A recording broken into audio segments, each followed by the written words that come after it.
の鼓動が消えかかるそれがオレンジャ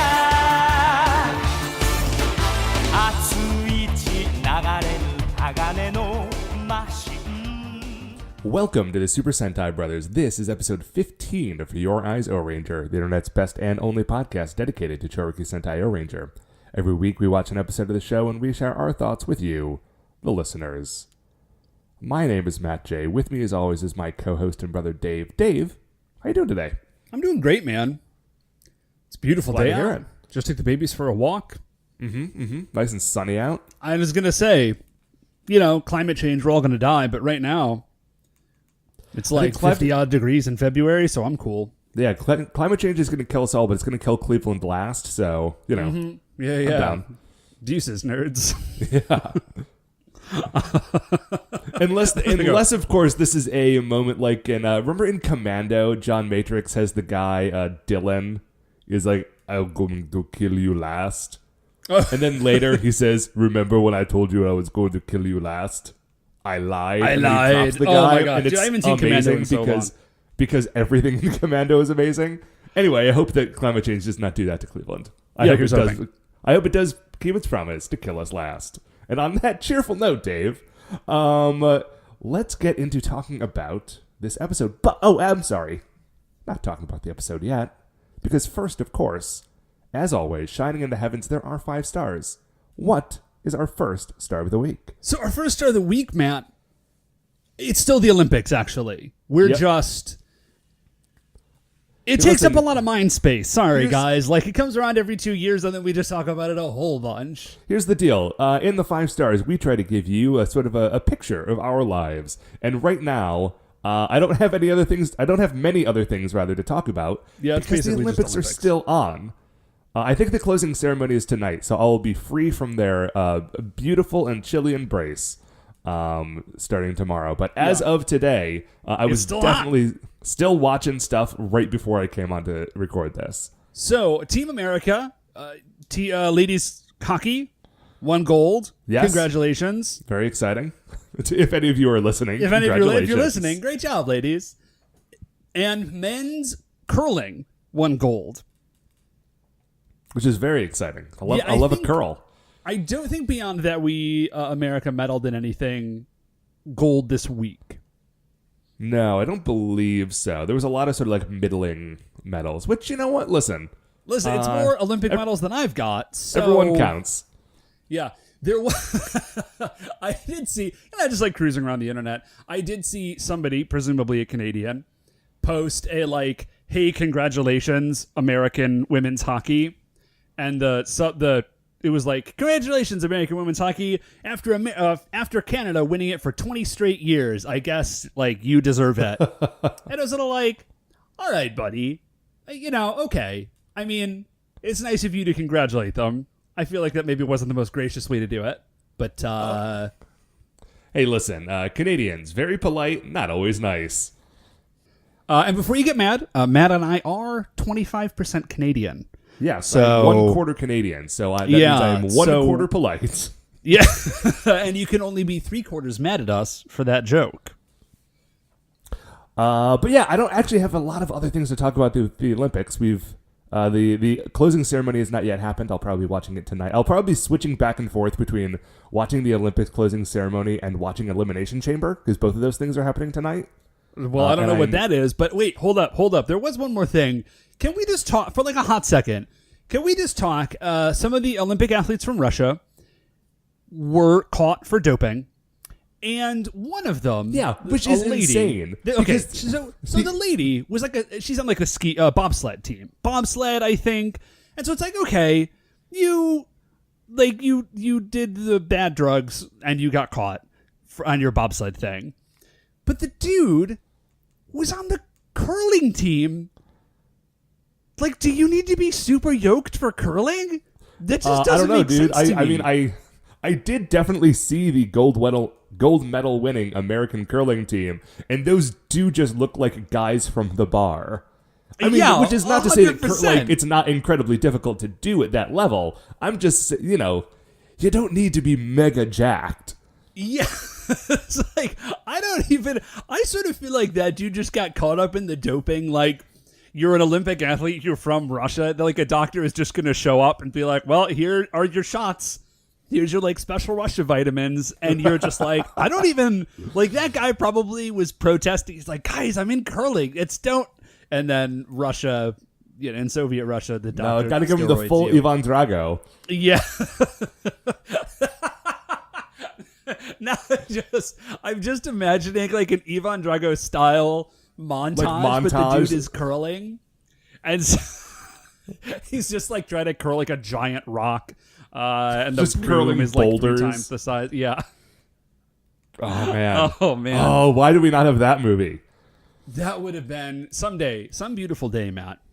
So yeah, Olympics are almost over, and then it'll be another 2 years before you have to listen to us like wax poetic on international athletic competition. Actually, World Cup is this summer. But Dave, what is our second star of the week? So our second star of the week, Matt. It's been 2 weeks. We're gonna okay. I don't want to talk about it a whole lot, but we got to talk about Black Panther. Oh yeah, because now I've had a chance to see it too. Okay, listen, we're not gonna dive like super deep into it because I think Black Panther is probably the single most analyzed movie of the last, man, I don't know, decade at least. Dave, do you mind if I cut in for a second? Yeah, no, please. You said the exact same thing with the exact same words last week. Well, it's still true, Matt. So okay. No, I just like. So I just wanted to, if anyone else was having a deja vu moment. There you go. I did. So yeah, it is. It's like it's been super analyzed. So like we don't need to talk about it a whole lot. So check this out. The school that I teach in is predominantly black. Mm-hmm. You and I are not black. True. Which, maybe you, the listener, knew that. If you didn't know it, but you assumed we were not black, slightly racist. Why don't you think about that? But you're right. I mean, you're like right. You nailed it. You got it. Just think about that. Just saying. So anyways, a bunch of the kids on Tuesday took a field trip. Like, got out of school, took a field trip to go see Black Panther. Oh, that is awesome. Yeah, which, like, if you haven't seen Black Panther, you might say to yourself, like, you took a field trip to go watch, like, a superhero movie. All that tells me is that you haven't seen Black Panther. Because if you had seen Black Panther, it makes 100% sense. Oh, yeah. To go see this movie, like, during school time. Yeah, I know there were a bunch of campaigns to like get like black kids like buy their tickets to go see the movie. I know that people were also setting up voter registration booths outside of it. Dude, that's the most beautiful thing I've ever heard. That's incredible. Yeah, we were actually, so in my AP language class, we just kind of started this unit on politics, and we were reading a different piece by an author named Jamaica Kincaid. It's this really interesting article, and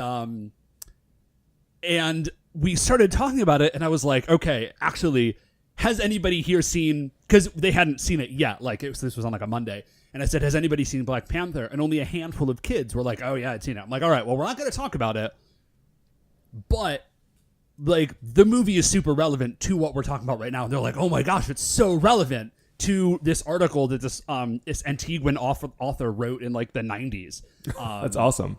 Yeah, and it was just like, man, it's so good. Just as a comic book nerd, I thought it was fantastic. Oh yeah, like just on the straight up like superhero comic book movie level, it ruled. If it's not the best of the Marvel movies, it's probably top 3. Yeah, I would definitely say it's top 3. I think the first Guardian of the Galaxy movie has got to be up there just because it came so far out of left field and was so sort of like fresh and weird and amazing. Yeah, I think Iron Man 1 has got to be in that same category. I think for the same reason. Probably Thor Ragnarok. Yeah, Thor Ragnarok was pretty fantastic. I don't think it was as like quite. Man, I don't know. Like it just didn't have the same weight. But I think Black Panther, if it's not. Oh no, it super did not have the same weight. But it was very good. And what I like about the place that the Marvel Universe is in now. Okay, never mind. This is, as much as it sometimes becomes that, this is not actually a Marvel Cinematic Universe podcast. Right. It's like it's a little bit that, but that's not our focus. But man, Black Panther was so amazing. Like everybody in it was incredible. I had one I had just like the tiniest beef with it. And it's the one thing I'm going to say. It isn't even a beef. Okay. It was just like a weird question. Okay. Mm-hmm. So sorry if you haven't seen it, like brief spoilers at the very end. All right. Mm-hmm. When Chouriki is like running out, like, so they've got like the gear, right? And they're running out to fight Killmonger while like Black Panther is like coming in from another spot, right? Mm-hmm. So Chouriki, they run it and they're just wearing like clothes, and then they grab the gear, and then when they make it to the top of the vibranium mine, Chouriki is in like full on. She's got like battle makeup on, and has gone under like a full change of clothes. And I just want to know when that happened. I mean, dude, like one of the first scenes of the movie is her saying, "Oh yeah, I invented a way to fit all of the Black Panther armor in this like necklace." She probably was just already wearing it in her earrings or something. I don't know, man. Okay. Yep. Nope. Great. Thank you for clearing that up for me, Matt. It was kind of sticking in my craw, and I totally accept that explanation. I'm glad to have solved the one problem you had with this otherwise amazing movie. That was my one thing. So, yeah, I feel dopey like talking about it anymore because like a million people are talking about how incredible it is, but it's incredible. And if you haven't seen it, I don't know, go see it. Like, yeah, it's fantastic. So what, Matt, is our third star of the week? Dave, third star of the week is something that I am less excited to see, but I am fascinated by the existence of.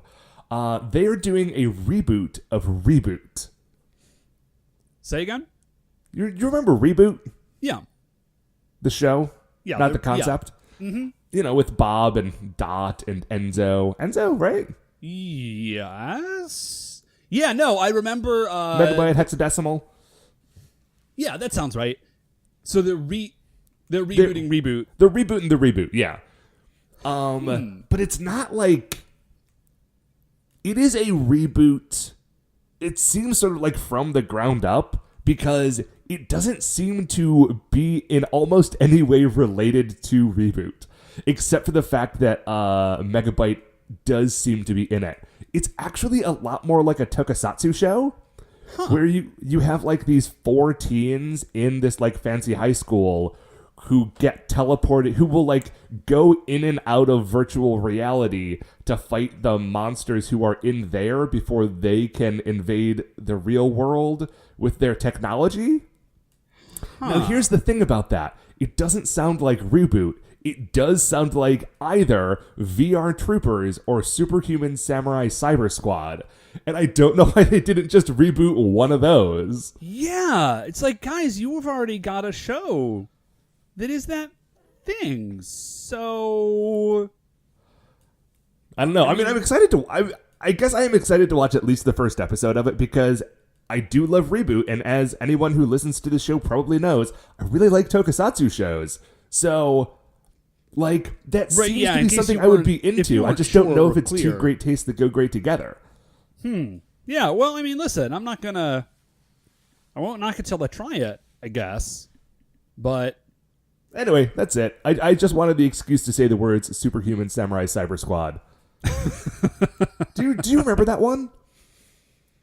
Man, that one, I think they were doing a Power Rangers thing. Because remember when Power Rangers was new? There was like Big Bad Beetleborgs and VR Troopers and Superhuman Samurai Cyber Squad. Yeah. All trying to like jump off of that same format, but all using like different Japanese tokusatsu shows. Right. Superhuman Samurai Cyber Squad, I think, was a Ultraman season. Oh. But they did Ultraman in America.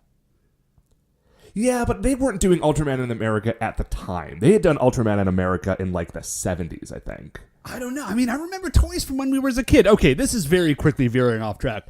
But that is weird about Reboot. But like, who knows? We'll check it out. Yeah, man. Anyway, what is our fourth star of the week? So, Matt, our fourth star of the week. Man, let me just share a struggle I'm having with you guys. It's not a real struggle, don't worry. So, you know I'm not playing video games anymore, right? Right. I've just like demonstrated to myself that that's not just like a healthy way that I can live my life. Other people can, I can't. Great for you. Anyways, I am dying a tiny bit inside, Matt. Okay. Because I just found out. Sorry. It's fine. I'm not actually. Everything is fine. I am dying a tiny bit because I just discovered that they have done a fully remastered 3D, like, from the ground up, Secret of Mana. Oh, that's going to be trouble for you. It does. It hurts me deep in my heart. Secret of Mana is it's like one of my all-time favorite games. Okay, so if somehow you are listening to this show and you are not our mother and you've never played Secret of Mana, hi, one person. I'm sure there are people listening to this show who are young enough that they missed it on the Super Nintendo. Yeah, that's potential. Okay, so Secret of Mana was just like this really seminal RPG. It had introduced all sorts of super cool elements. You had 3 characters. You could play it co-op. There were 9 different weapons that you could collect. And then you got like power orbs to level up the weapons, and then each individual character also like leveled up their skill with the weapons. All right. And then you had a fighter character sort of dude, and then 2 casters, kind of. You had like a support Healy caster, and then you had like a damagey caster. Yeah. And each of them, there were 9, I think, different like elements, and then each element had 3 spells, and you could level up each spell individually. And then if you got each spell to like its highest possible level, you got like a special animation for the spell, and it did like way more damage and stuff.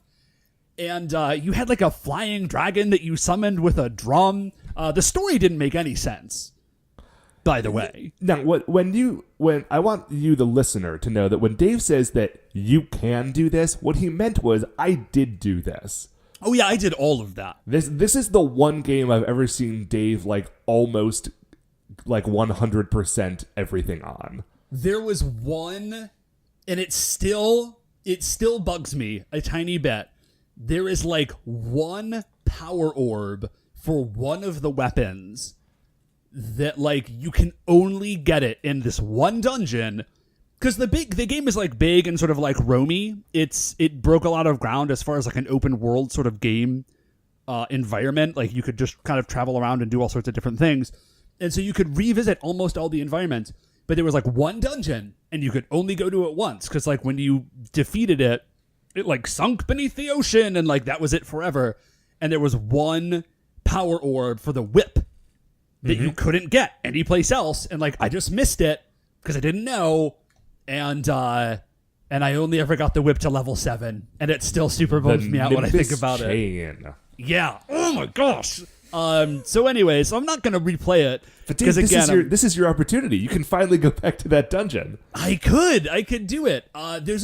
This is like the one thing that really has tempted me. I think when CD Projekt Red finally comes out with Cyberpunk 2077, that's going to be a rough one to pass up. And whenever Bethesda finally gets around to making the next Elder Scrolls game, is going to be a tough one to not play. Who knows? Maybe I'll dip back in. I probably shouldn't do that, but maybe I will. So what, Matt, is our 4th star of the week? 4th star of the week is another video game thing. It's one that I have been playing, though. Dave, I got myself a copy of Owlboy. Never heard of it. Are you familiar with Owlboy? You're not? Okay. Nope. Okay, here's the deal with Owlboy. Owlboy is it's sort of like a Metroidvania side-scrollery, like dungeon exploring game. Okay, cool. Fun. But it is gorgeous. It's like an old sort of like pixel art thing. And it's all 2D. It's all on one plane, right?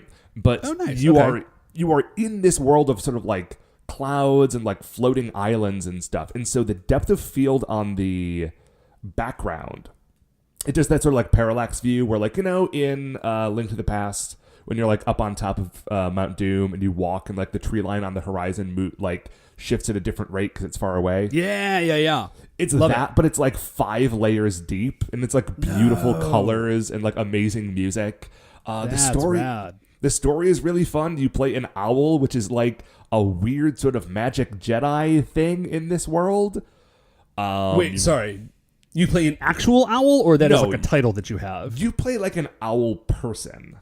Okay. And you yourself don't actually have any like attacking abilities. You can like jump and fly around, which makes the platforming element interesting because like there's no falling because you can fly, so they have to sort of like force you through these like sort of tight corridors whenever they want to make it tricky, which is done really well. But what instead you do is you can summon like one of 3 different companions to like carry around, and that guy can shoot. Huh. Okay. Yeah, it's... I don't have a ton to say about it other than just like, hey, here's a recommendation. If you like beautiful pixel art side-scroller games, go play Owlboy. It's super charming and really fun. I spent like...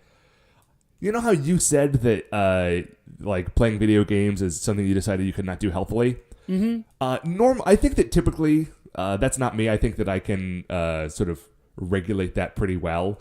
Except that once every couple of months, I will just spend an entire Saturday playing a video game, and that was yesterday. I think I probably played 12 hours of this game. Holy bananas. Yeah, I know. Maybe 11. I didn't go to bed until pretty late, though. Anyway, yeah, dudes, check out Owlboy. Owlboy rules. You know what else rules, Dave? Oh, you're not kidding, man. This game is gorgeous. Yeah. Sorry, I just went the animation of like the dude's wing cloak whenever you're like moving around, like it just moves in a very satisfying way.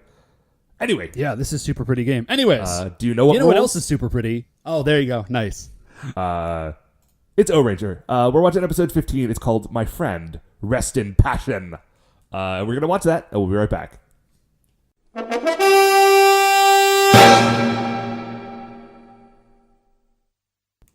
Welcome back. This show rules.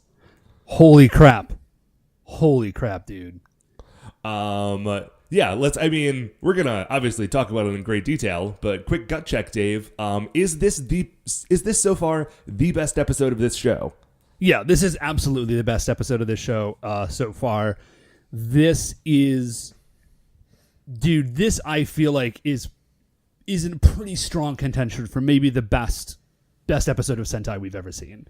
There was one of our Twitter followers, Livebird555, who a week or two ago, or I think it was about a week ago, messaged me and was like, hey, just so you know, there is an episode coming up next week that is potentially the best Super Sentai episode of all time. And it is a total tonal whiplash from the last couple of weird, goofy episodes. And it's true, but I think that the tonal whiplash makes this hit so much harder. I was going to say, if I were expecting it or I'd seen it coming, I don't think it would have been quite as crazy. Yeah, it's as though this episode was written in the first couple of weeks and they never got around to filming it. And then they're like, well, we made this show weird and goofy, but we're sitting on this real barn burner of an episode that we got to put out at some point. Yeah. And so they just dropped it in here in the middle of weird clown shoes episodes, which I loved. I love those weird, insane episodes, but this is not that. Yeah, dude. Well, okay. So man, let's just get into it. Yeah. We start on the moon. Yeah, we start on the moon. Things are nuts. So the first thing that we see is a shot of all of the... It's the standard shot that we've seen of Machine Empire stuff just happening. They're making Bara soldiers, people are stomping around doing machine stuff. But we hear Emperor Bacchus Wrath saying in the background to destroy any duds. He's crush anything that is not up to snuff. Only the elite machines deserve to exist in my empire. Yeah, build the robots faster. If you slack off in the robot factories, you'll be destroyed. Any robot that has any sort of foolish emotions will automatically get sent to the junk heap. We need to start off the hardest thing possible. Okay, so that one tiny statement is crazy. Because, okay, we've only seen, I think, 2 robots with emotion. Okay, obviously, Bacchus Wrath and them get, angry. So they're fine with that sort of emotion, apparently. But, they're fine with their own emotions, not other people's. Yeah, so we've only seen 2 robots so far that have any sort of, emotion. It's the Cactus Brothers, that they have, this feeling for each other. And they're destroyed, if you recall, and they're destroyed, and Bacchus Wrath says, like, I want you to basically autopsy them and figure out, like, what went wrong with all of this. Like, why do they have these emotions? Oh, here's a quick fact for you. The dude who wrote that episode wrote this episode. Oh, okay. Well, that makes a ton of sense. And he was also, like, one of the head writers on Jetman. Oh, well, whoever that guy is, he rules. Toshiki Inoue. I think I'm probably saying it wrong, but... Okay, well, I'm a big fan. So anyways, what this means, but like their factory, he's talking about, I would assume like Barra soldiers, because we are seeing Barra soldiers like dumped into this scrap heap that he's talking about. There's a shot of like a bulldozer just shoving piles of ruined Barra soldiers. So what that means is that like whatever it is that's causing these Barra soldiers or whatever other robots to have emotions, it's not like a one-off, right? Because it's not just the Cactus Brothers. And on top of that, it's not something that's like part of the factory process, because presumably the factory process happens the exact same way every time. Yeah. And it's not something that's limited to the more important robots, right? It's not just the monster of the week. It's also these Barra soldiers who are just like piled up because one of them learned to love, I guess. Yeah. So what's happening? Guys, are there just like random Barra soldiers get souls out of nowhere for some reason? I mean, we will revisit that at the very end of this episode, but I think the answer is maybe yes. Yeah, okay, so we're seeing this scrap heap, and we hear this voice say, like, oh, help me, and there's some, like, general sort of noises, and we see, like, a couple of robot parts kind of, like, reach out and grab onto other robot parts, and then there's one spot where there's, like, this kind of cool little animation where, like, a leg pulls up into, like, the bottom of a leg pulls up into the top of a leg, and this robot creature is kind of assembling itself around what we would assume is like some sort of central hub that was still alive and was like had enough volition to like rebuild itself in some way. Yeah, so like it stumbles out of the junk heap and goes straight for the throne room. Like, we cut up to the throne room, and we see Bacchus Wrath is up there by himself. Like, 2 or 3 Barra soldiers just get, like, destroyed and knocked over. And this dude, who we are introduced to as Barra Revenger, rolls in, and he's like, what's up? It is time to die. Yeah, so he has, like, some big spikes, like, on his shoulders, and he's got, like, one big spike, like, arm. And other than that, he looks sort of like patched together. Like he's got a sort of cohesive vibe, but he's got like an upside down skull face on one half of his head, like an eye patch. Wild. Yeah, so he shows up and he's like, "You tried to destroy me and anyone else like me." But Revenger says, "Time to die," and he just attacks Emperor Bacchus Wrath, and we find out that Bacchus Wrath is not necessarily like a hereditary emperor here. Yeah, he may have fought his way like to the top. Yeah, he is no slouch. Like, because he looks like a big rotund. He doesn't look like the sort of dude who you would expect to be good in a fight, right? Yeah, this is not like Gray or Yeah, he is not like a sleek-looking combat bot. But Emperor Bacchus Wrath can throw down like this, like to the degree that this is not a contest. Like, Barra Revenger shows up to fight Bacchus Wrath and gets whooped. Yeah, and he's telling them, like, I was resurrected by my hatred and cannot return to my slumber until you were destroyed. At which point, Bacchus Wrath is like, how dare you, like, speak above your station to me, your king. It hits him so hard that not only does he fly out of the window of the throne room, he gets hit so hard that he lands on Earth. Yeah, he gets punched to Earth and then just lands. So what we see, we don't see him land, actually. We just sort of see him like turn into an energy blip and hit the planet. What we do see is a fun park. Yeah. And it's Yuji. It's his day off. Just hanging out in his civvies. Got a red T-shirt, black jacket, blue jeans. I just want to say, first of all, huge. It's a good look. It actually dates well, surprisingly. Like, I feel like his look has kind of come around. He's got some good boots, like some cool, like, kind of fashion boots and a black jacket. Yeah, that look has held up a lot better than Goryo's civvies from a few episodes ago. Yeah, he looks good. And he said, like, man, he's like, I feel like because he's looking at some other people that are couples. And he says, man, I feel like I really wasted my day off here. I wish I had a girlfriend. Which, I just want to say, Yuji, you are a literal superhero that saves, and like a public one, that saves the world literally on a weekly basis. I feel like if you don't have a girlfriend, it's because you have put in zero effort. I am 100% confident that Yuji could find somebody that would be interested in being his girlfriend. Hey man, he's busy all the time. You know, that's true. You got to be able to dedicate some of your time to the other person. So, and he just doesn't have that to offer, and it makes him sad. He as he's chilling out and he's sort of bumming on himself. This dog rolls up, and it is an adorable little Shih Tzu, which are super cute dogs. And he's like, "Oh, what's up, buddy? How's it going?" And he just immediately, he doesn't adopt this dog immediately. He sort of like pets it. And he's like, "Oh, that's a cute dog." And then he gets a call on his communicator, and it's the chief. And the chief is like, "Hey, there is something going down at the power station. Go check it out immediately." He's like, "All right, cool. I'm on my way." So he runs over, and he's got his Ranger bike. He just like chilled, like that is just his primary mode of transportation, apparently, which I love. And he does take the time to just in like an alley change into his Ranger uniform, which is, I don't know, maybe they're supposed to be like coveralls. Like, you just put it on whatever other clothes you're wearing, but that seems weird.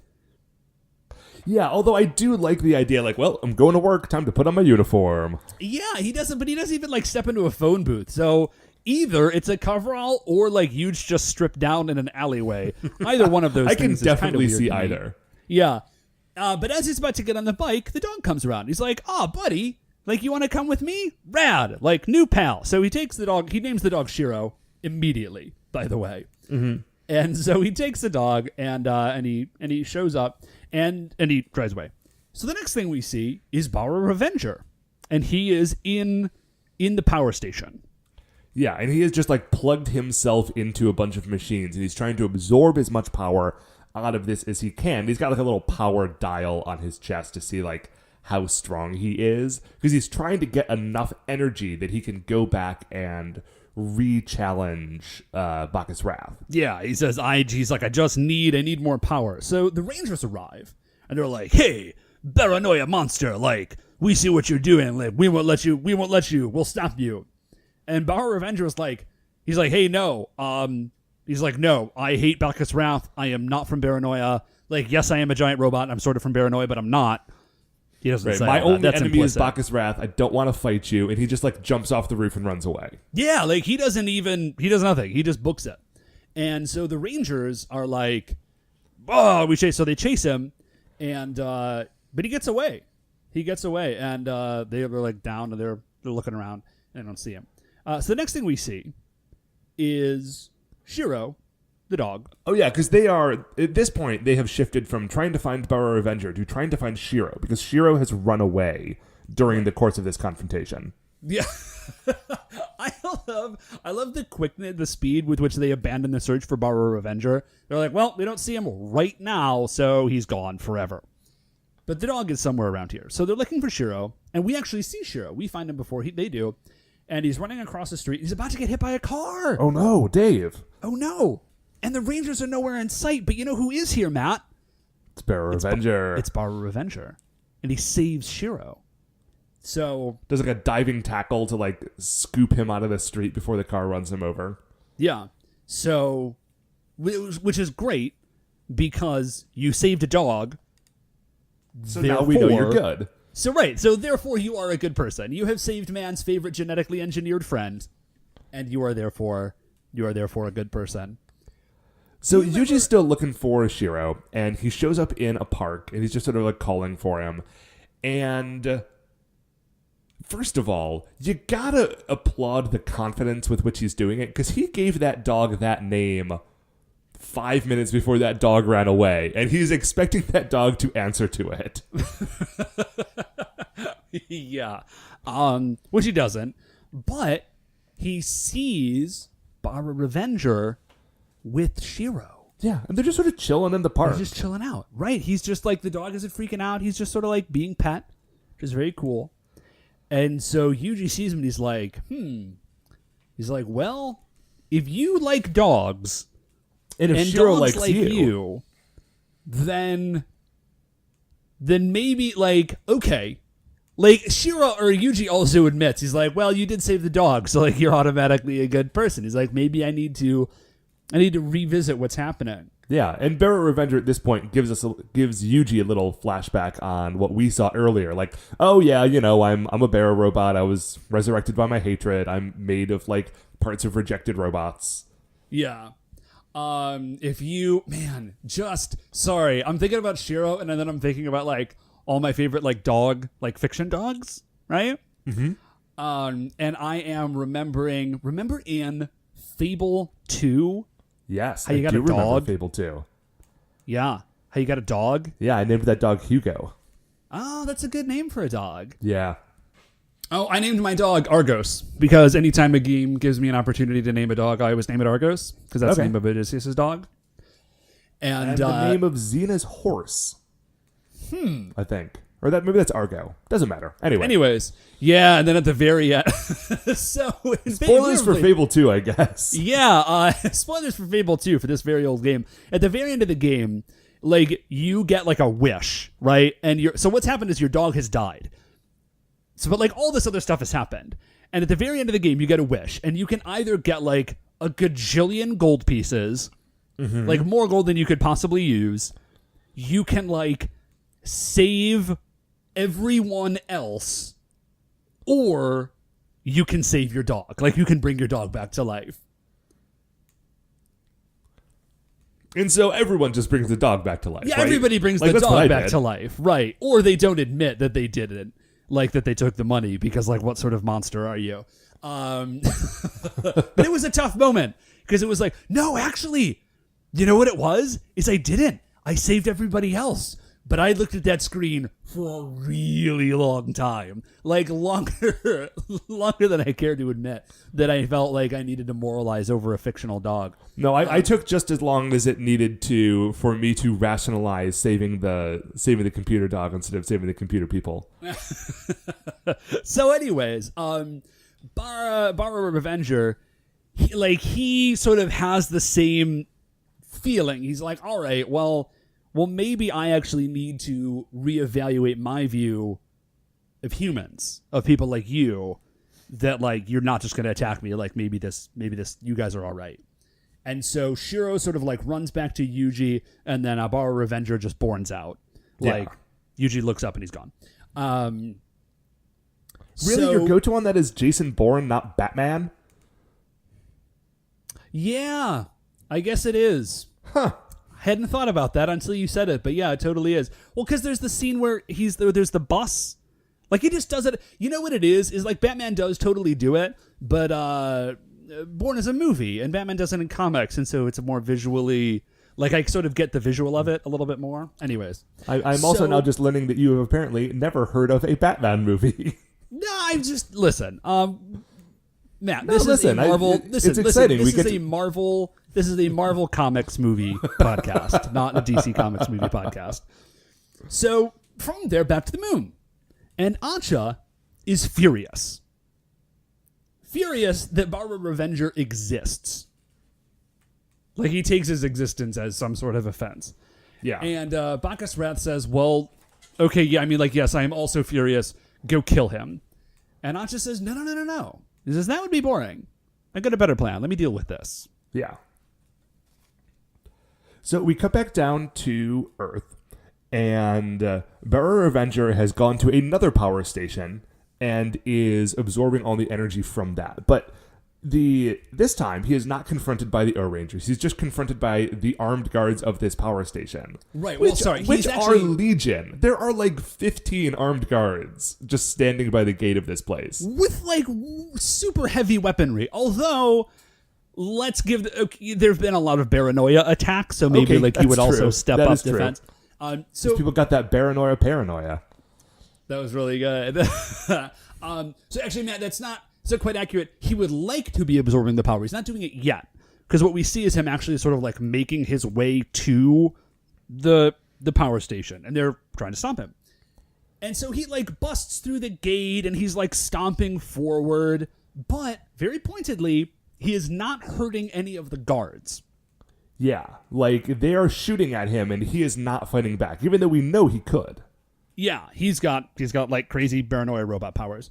And so the guards are firing on him, and he's sort of like he's still trying to like make his way forward, but again, he's not attacking. And they are like, they unleash with like fully automatic fire. Like they are wrecking Bara Revenger. Yeah. And he goes down. Like he cannot take the damage. And as they are about to finish, but he's still like moving.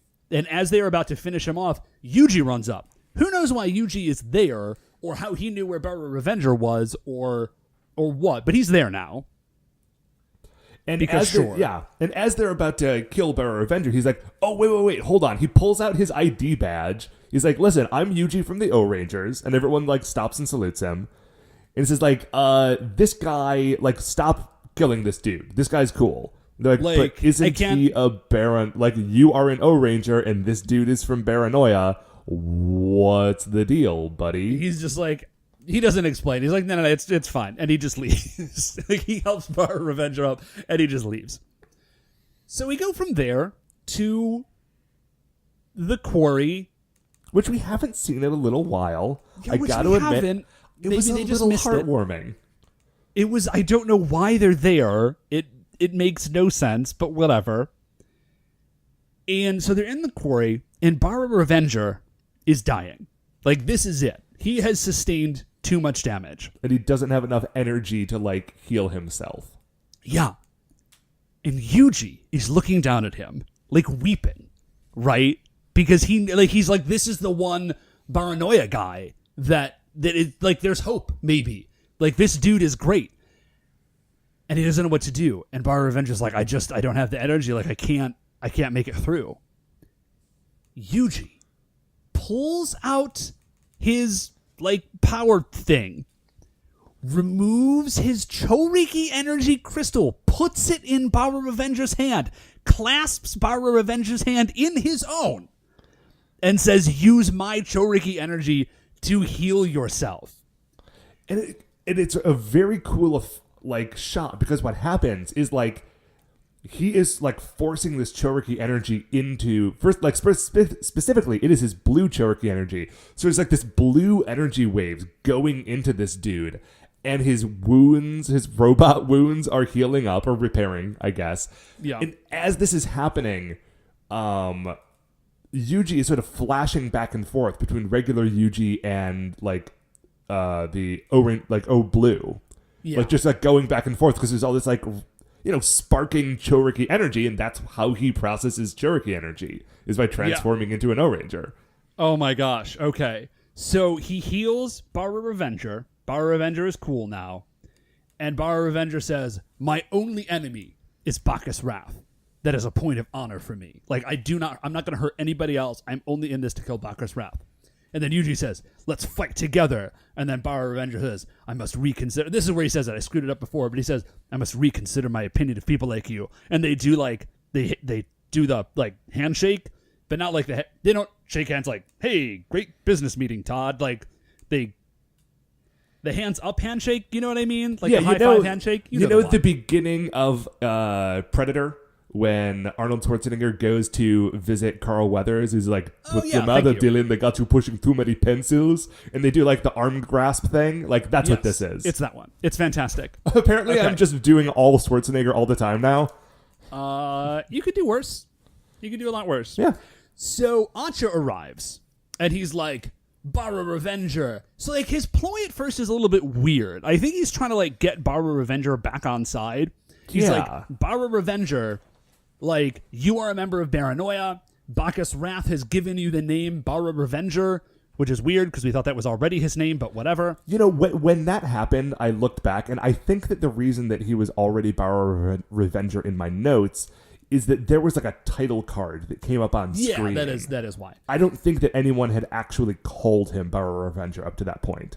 Yeah, so he says, I think what he's trying to do is be like, oh, we like accept you now as a member of Baranoia, like fight for us and kill the Rangers.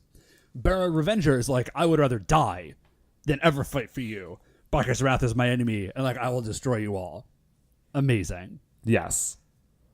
So a fight begins. Yeah, because Acha and Kocha have brought a bunch of Bara soldiers. So now it is Bara Revenger and Yuji versus the Bara soldiers. And pretty shortly into this fight, Yuji transforms into O Blue. And that surprised me.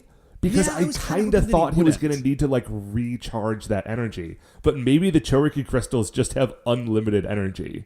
Well, I mean, they're powering like giant robots, so maybe, I don't know. Anyways, so Yuji is about to take a shot, like a real heavy explosion, and Bara Revenger saves him. He like sort of knocks him out of the way, and he gets shot.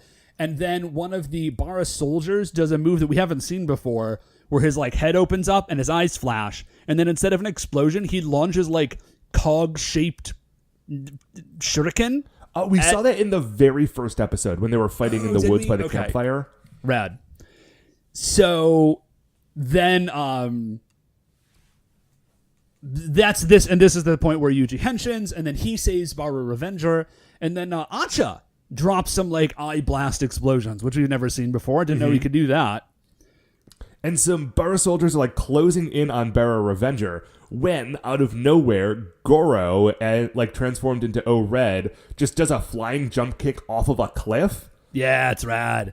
And then the other look up and like they're all there. Yeah. So they're in the fight. It doesn't actually go for very long with them all there because there is just a gigantic explosion. Like there's a lot of explosions in Super Sentai shows. This one is particularly large. It's large enough to like really throw them off. They're sort of trying to recover. There's like a rock slide and all sorts of stuff is happening. And then there's a bunch of gigantic lightning bolts. Mm-hmm. And then Bacchus Wrath shows up in the flesh. Now, is this the first time that the Rangers have actually confronted Bacchus Wrath? It is. They already know exactly who he is because they're like, Bacchus Wrath, but that doesn't make any... Like, there's no way they would know that. It is. It's the first time I'm pretty sure that they've seen him. And again, like, we just see, like, Bara Revenger's like, you! And he goes to try and fight him. And Bacchus Wrath, like, mollywops him. Like, it's, again... Bacchus Wrath is no slouch, which again it's super weird because he does not look like, if you knew that you were going to do this with him, I feel like they should have made him a little more battle ready looking. That actually, I don't know. Actually, I'm going to take that back. I think it's kind of cooler that he doesn't. Yeah, and he moves less awkwardly than Daimao did back in Kaku Ranger. It would be difficult not to. Like, he is a large dude, but it's not as awkward of a costume, and so when he does go into an attack, like, it works a lot better. Yeah. So, so Bacchus Wrath sort of like puts Bara Revenger down for a minute, and he's sort of swarmed by Bara soldiers, and Acha's there, and he sort of pulls off part of Bara Revenger's head and sticks like a control circuit to him. Like, he just puts the cog thing on his head, and he's like, anybody that's attached to this, and he's got a remote control. And he says, anybody attached to this remote control becomes a killing machine, which he does. Not immediately. Immediately, he breaks away and tries to kill Bacchus Wrath again. Well, he turns into a killing machine. Okay, that's true. What Acha does not know is that he's like, maybe not a directed killing machine. That is got to fiddle with the controls a little bit. Yeah. So he attacks Bacchus Wrath. It doesn't really go anywhere. And Bacchus Wrath sort of like dodges back a little bit. And he says like, turn up the power, like turn him on the, make him go fight the Rangers.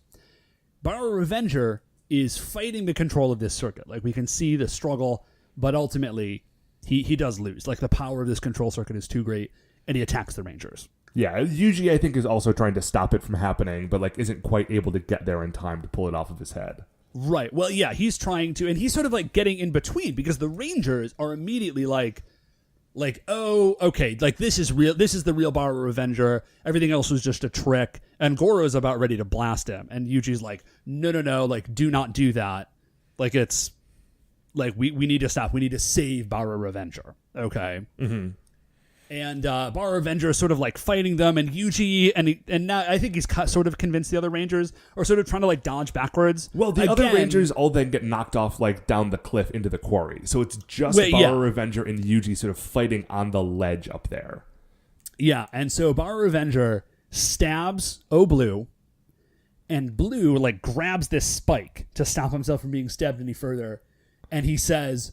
And he sort of like remembers Bara Revenger saying, my only enemy is Bacchus Wrath. And like, I don't hurt anybody else. And that's a point of honor for me. Mm-hmm. And Yuji says out loud, he's like, I will defend your honor. And he attacks Bara Revenger. Right. He's like, I now recognize that this thing has a hold of you. And so like, we're going to have to fight you. But since you and I like have forged this relationship, I won't let anyone else do it. Right. And he's like, I like the fact that he says, he says, I will defend your honor, and then attacks him, because he's like, ultimately what I'm going to have to do is, if you can't beat this circuit, I'm going to have to kill you to stop you from hurting anybody else, because I know that's what you would have wanted. Like, I know you would rather die than hurt anybody else. So I'm going to have to kill you to do it. So he drops an attack called, so like they fight for a minute, and he drops an attack called Crashing Rolling Bomber, where he like jumps up and then like spins a bunch and turns into like a big blue sphere of energy. It's sort of a Sonic the Hedgehog attack. Yeah, a little bit. Oh, I kind of wish you hadn't said that, actually. Sorry, man. It was much cooler before you said that. Yeah, it's 100, but he just Sonics him. It's less cool, but it's a little more radical now. I might never forgive you for that, Matt. And then he pulls out, and then he has like lightning tonfas, which is very cool. And so Bara Revenger's on his last legs. He's like, this is it. He's sort of staggering. And this is where it gets truly amazing. Yeah, because at this point, the rest of the Ohrangers rejoin Yuji, and they're like, okay, summon the giant roller. And the giant roller lands, and Goro's about to hop in it and just finish off Bara Revenger. Right. And Yuji like puts his hand on Goro. He's like, Captain, you've got to let me do this. And Goro's like, no, you can't. It's too dangerous. Which, like, I'm glad they actually threw that line in there, because it makes sense as to why, like, Goro always does it. Like, he has some sort of special training or something. Who knows? Mm-hmm. And Yuji's like, no, I get it. But, like, you have to let me do this. And Goro's like, okay. Like, I get it. So Blue jumps in the giant roller. And he does it. And he takes out Bara Revenger. Oh, it's so good. It is so good. So Ancha and Bacchus Wrath and all the Bara soldiers are gone at this point. And so Bara Revenger is down. This is it. And so they run over, they're unhensioned. Yuji like leaps out of the explosion, and he also is like hurt pretty badly. Whatever he did, like he got the attack off, but like he didn't do it quite right. Well, it doesn't have the practice. It's very dangerous, Dave. And he runs over, and the other Ranger's there. And he leans down next to Bara Revenger, and he's weeping, right? He's super sad. And Bara Revenger looks up at him, and he's like, why are you sad? You did it good. I'm quoting, by the way. This is not paraphrased. This is exactly what he says, because I wrote it down. He says, why are you sad? You've done a good thing. You defended my honor. My soul will remain with you until the day you defeat Bacchus Wrath. Yeah, okay, so here's the thing. This robot got a soul, apparently? Yup, apparently so. So, like, do all of them, or do just, like, this guy and the Cactus Brothers, and the other, like, junk heap full of old Bara soldiers? Right, and then an entire scrapyard full of sold robots. So that's great. Yeah. So, and Yuji's like, oh my gosh, like, this is so rough. So when he says, like, I will be with you until you defeat Bacchus Wrath, then Yuji's like, I promise, we will do it. Like we will defeat Bacchus Wrath. And then Bara Revenger stands up, and he says, I was born of scrap, and to scrap I now return.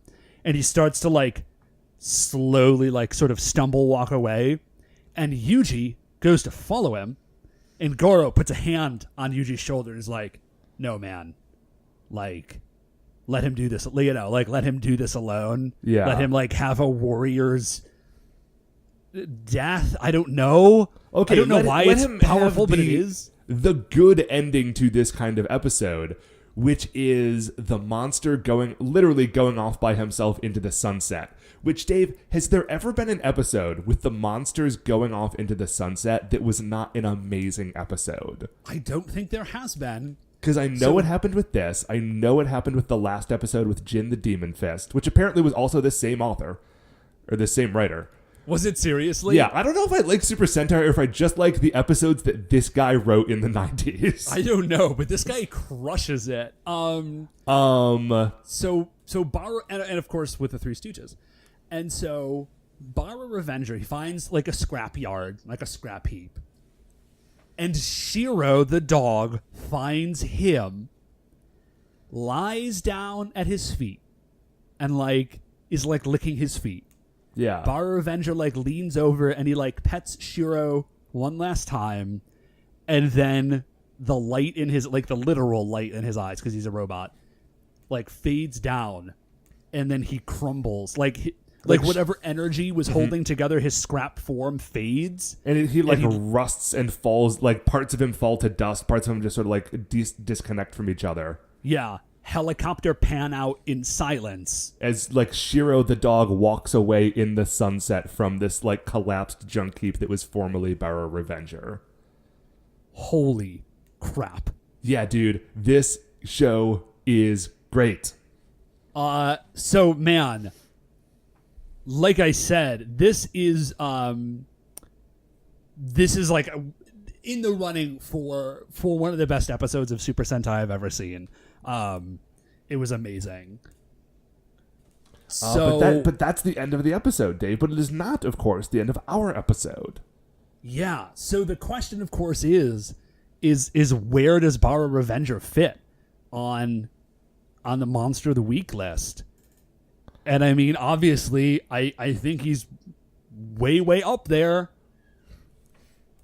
Okay, what is your floor for this? Who do you think is absolutely not better than him? I gotta be honest, Matt. When I'm looking at this list, my real question is it Jin, the Demon Fist? Is it the Three Stooges? Or is it Bara Revenger? Like, is that top 1 through 4 slot gonna get moved around at all? Or is Bara Revenger gonna come in at new number 5? I am like, tempted that's where I'm at, man. Okay, here's the thing. Now, it's been a while since we watched Ohranger. Yeah. And frankly, it's been a while since we've talked about the Three Stooges or Jin the Demon Fist because they've been at the top of this list for so long. Deservedly so. And I think that the reason that those characters have stayed at the top of the list for as long as they have is that they got like full multi-episode character arcs. Yes. Whereas Bara Revenger is okay. You know what I think is and I think that Bara Revenger is better than this. But remember Media Magician? Yeah, I think that was a really good. That's a good comparison. Who comes in at slot number 15? Actually, I think, like I said, I think that Bara Revenger is better than that. But I think that just based on the fact that he only gets one episode, it makes it very difficult for me to think he is a better character than Jin or any of the Three Stooges. Yeah, so I mean, I can get behind that. And then I'm looking, but like right under that is Space Time Mammoth, which is an incredible monster, an incredible episode. But like, man, it just didn't hit me like Bara Revenger. Yeah, that's true, man. It really... Because the problem that we run into with this list sometimes is that you get a character like Bara Revenger, who is a great character with actually a very cool look. And it's an amazing, like, this is a heartfelt episode. Like, this is one of those, like, if you want to, like, experience real emotions while watching a tokusatsu show, like, this is a great episode to do it with. Yeah. Space Time Mammoth is a time-traveling elephant man who lives in a volcano and eats gemstones and has a clock on his forehead. And so you just got to decide which of those things you want to reward more. Listen, I've already made my peace, man. I just like this episode was so good. Like it was so good. It was so crazy. Okay, well let's do it. Let's put him at number 5, right under the third of the Three Stooges. Okay, so Bar Revenger knocking Space Time Mammoth out of that number 5 slot. Been a while. He's been on there, coming at new number 5. All right, man. Exciting. Man, good episode. Good episode really this good week. episode. But that is going to do it for this episode of For Your Eyes Ohranger. Before we finish up here, I'd like to remind you all that you can email the show at supersentaibrothers@gmail.com. If you want to get any updates on future episodes, or check out what we're talking about on Twitter, or still explain to me what is going on with Power Rangers. I'm still a little hazy on this. We are on Twitter at Super Sentai Bros. If you like the show, please remember that shining in the iTunes review section, there are 5 stars. Rate, review, subscribe on Apple Podcasts or wherever it is that you find the show, as that helps people find it because it gets featured more or featured at all. I don't know if it's ever been featured anywhere, but it certainly can't hurt, and it would make me feel good. Anyway, the Super Sentai Brothers are a production of Retrograde Orbit Radio. To catch out any of the other great Retrograde Orbit Radio shows, you can do so at retrogradeorbitradio.com. Once again, we are the Super Sentai Brothers. I'm Matt. I'm Dave. And we'll see you next week for the greatest show on Earth.